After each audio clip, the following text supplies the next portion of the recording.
Yes, you may remember the old Ignis, but there's no way you'd mistake the old one for this new one. I mean, look at it. It's got the blacked out A-pillars of the new Swift. It's got the bonnet of the new Vitara, and it's even got those little creases from the WizKid in the C-pillar. And love it or hate it, you've got to admit, it does catch the eye. And that's the Ignis's USP, as it looks to capitalise on the ultra-compact SUV market, which currently houses the massively successful Fiat Panda. And just like the Panda, the Ignis is basically a little city car with SUV styling, and it too offers 4x4 availability.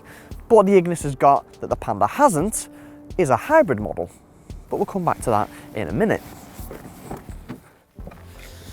Now, if you've been in other Suzuki models, you will be familiar with its slightly stripped back, slightly cheaper features, like these really light doors and the hardware in plastic throughout.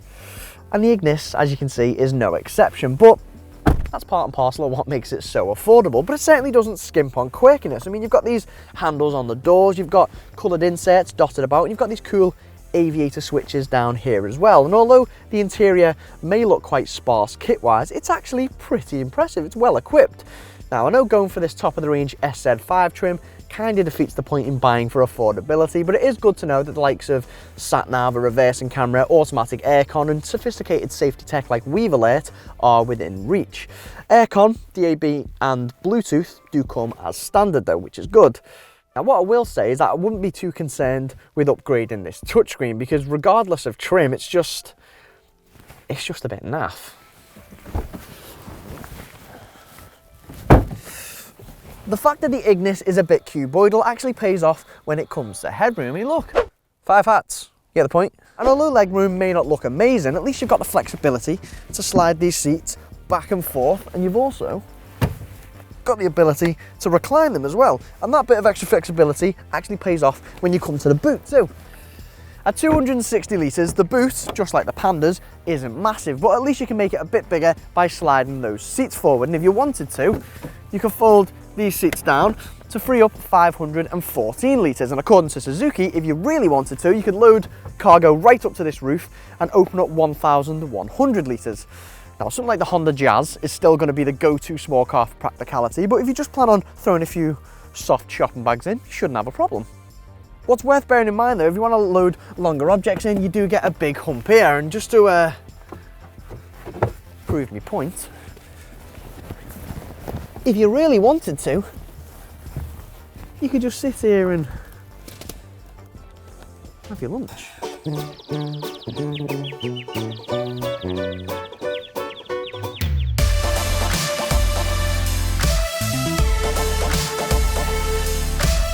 Now, I've got to start by telling you just how light the Ignis is, because it starts from just 810 kilograms.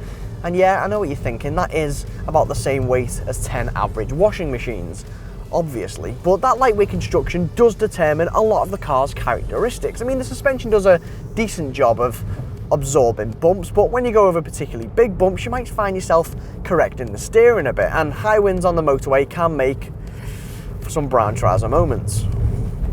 But the fact that the Ignis is light on its feet just adds to its charm. I mean, yes, the high-sided nature may make for a bit of body roll, but you just can't help but chuck this little thing about. It's great, it's very swift, very Suzuki. But although I have found it quite fun to drive, it hasn't really got the criteria to match, to be honest, the lack of feedback in the steering being one of those things. But it is still very easy to manoeuvre around town, and the turning circle on it is absolutely brilliant as well. One thing though, the steering's quite weighty, which, when doing continuous, difficult manoeuvres around town, you can end up getting a bit tired.